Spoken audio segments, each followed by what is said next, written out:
Resto Geek. Et maintenant, bienvenue dans votre émission Livres et JDR. Mangeons, donjons, bouquinons. Après la fantasy Sword and Sorcery, on va partir sur la dark fantasy avec des vampires. Exactement.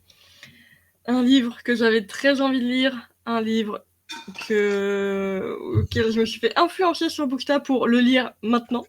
Du coup, je l'ai lu il y a très peu de temps et je l'ai adoré. On parle de L'Empire du Vampire de J. Christophe. Regardez-moi cette jolie petite brique de poche qui contient, attendez, 950 pages. Oh, c'est Dune! C'est une brique. Ouais, c'est comme quand j'ai eu Dune, c'était pareil. C'est infernal.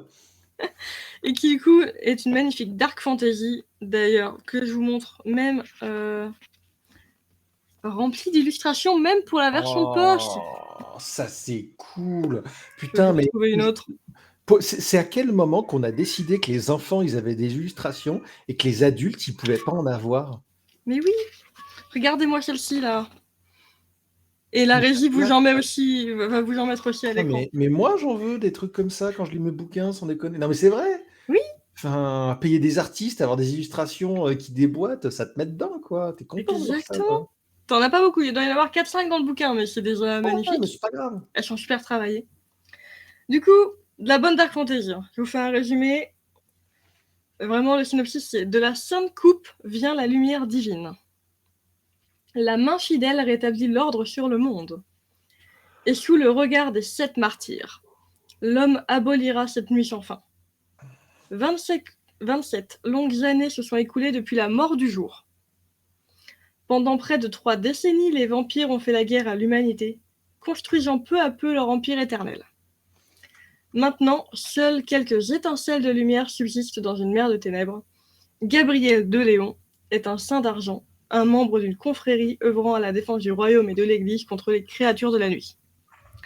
Mais même l'ordre d'argent n'a pas pu endiguer la marée une fois que la lumière du jour a manqué, et Gabriel est seul maintenant. Emprisonné par les monstres qu'il a juré de détruire, le dernier saint d'argent est obligé de raconter son histoire, un récit de batailles légendaires et d'amour interdit, de foi perdue et d'amitié gagnée, du roi éternel et de la quête du dernier espoir de l'humanité, le Saint Graal. C'est une pépite d'écriture, déjà.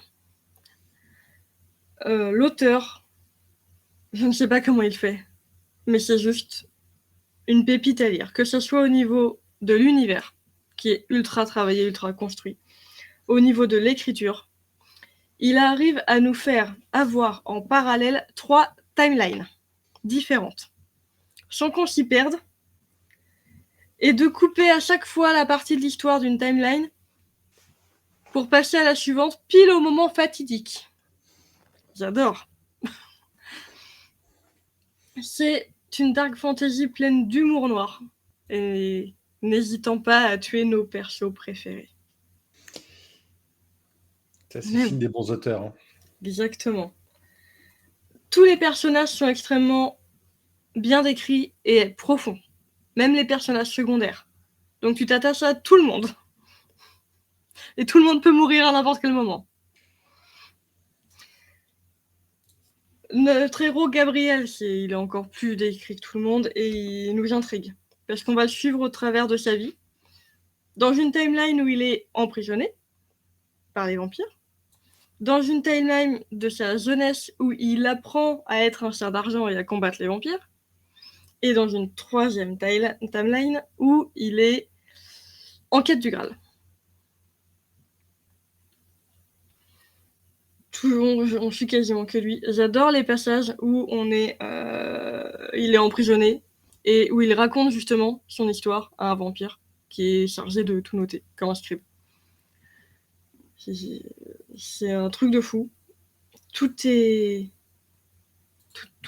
magnifiquement écrit. Je ne saurais pas quoi vous dire de plus à part lisez ça. Déjà, l'auteur est considéré pour faire que des livres de ce style-là extrêmement bien écrits.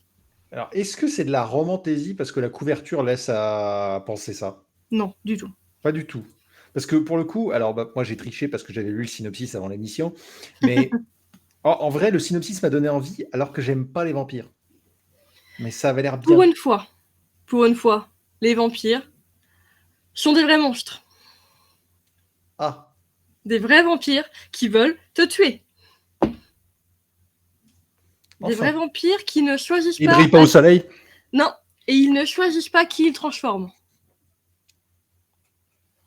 20 sur 20. Putain, Bram Stoker sur 20. Voilà. Voilà. Putain. Par contre, je vous préviens, c'est une trilogie de 3 briques. Ça se lit tout seul. Le Promis. fan de du Normois n'est pas impressionné.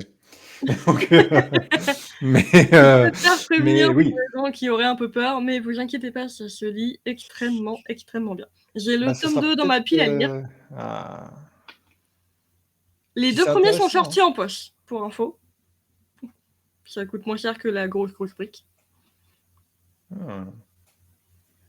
Bah, ça a l'air pas mal, hein, parce que du coup, on est sur un truc enfin avec des personnages un peu plus marqués et ça fait longtemps qu'on n'a pas eu des vrais vampires, quoi. Les vampires ont été trop Exactement. romantisés avec comment Avec Twilight. Twilight, et compagnie. bien que j'ai vu l'espèce de remake de Nosferatu qu'ils ont fait il y a pas longtemps, je sais plus si c'était Ouais. Dracula Nosferatu justement.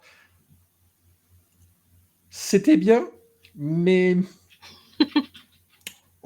faut tenir le choc. Donc les vampires ont encore de beaux jours devant eux si on n'oublie pas que, et j'ai apprécié ce que tu as dit, que c'est des monstres. Voilà, que c'est que c'est des choses, que c'est des horreurs. Oui, Nosferatu, merci Tipo, c'est bien ça. Le Nosferatu 2024, je vous le recommande parce que, comment dire, il est visuellement impressionnant ce film. Et pour moi, ce film-là, il représente l'image la plus marquante des vampires. C'est-à-dire cette créature immortelle qui est à la fois fascinante et charismatique, mais qui pourtant physiquement te terrifie. Et tu ne sais jamais en fait quand elle va devenir dangereuse. C'est une espèce de réécriture de Dracula qui a des défauts. Il y a vraiment des défauts dans le film. Par contre, visuellement, c'est dingue. J'adore. Voilà. Et ben voilà, là tu verras, c'est magnifique. Je vous le conseille, lisez-moi ça. Et je continue la propagande du coup d'une chère amie sur Instagram, Booksta, la bibliothèque des Hespérides. J'ai presque envie de dire que le seul défaut, après ton retour, le seul défaut du bouquin, je trouve, c'est son titre qui n'est pas vendeur du tout. Je trouve. Ah, merci à la régie pour cette, d'ailleurs, pour cette affiche qui déboîte. Mais ouais, du coup, que l'Empire du Vampire, c'est pas le truc le plus incroyable. Le deuxième tome s'appelle l'Empire des Damnés. Ouais, c'est un peu tiède par rapport à cette quatrième de couverture qui claque sa mère, quoi. Oui. Donc, les illustrations de la couverture à l'intérieur claquent. Fais voir. Bon, je te remontre la couverture. Ouais. Ça, j'ai envie de dire, c'est le truc qui fait un peu piège parce que ça fait très romantasy pour le coup. Non. Il y a du sang de partout, des créatures de partout. Ouais. Je suis pas sûre. Hein. Et niveau illustration, C'est juste que moi, j'en ai marre qu'il n'y ait que la romantasy qui ait le droit à des couvertures aussi classieuses. Parce que j'en veux parler sur des trucs plus normaux. Mais il y a des... pour la je ne sais pas, parce que c'est... Ouais, non, mais ça déboîte. Ça déboîte. Ça défonce. Non, mais... Voilà. J'ai l'impression d'avoir les illustrations qui déboîtaient, vous savez, des livres dont vous êtes le héros. Surtout les... comment ça s'appelle les loups solitaires. Les loups solitaires, il y avait un côté vieux jeu de rôle pulp des années 80. C'était tellement bien, quoi. Je veux plus de trucs comme ça. Et désolé, Stalasui, il y a une tache dans le bouquin, je ne sais pas d'où elle vient. Elle était déjà là. Je l'avais pas vue quand je l'ai acheté. Enfin bon, voilà pour ce livre. Pépite, allez-y, foncez.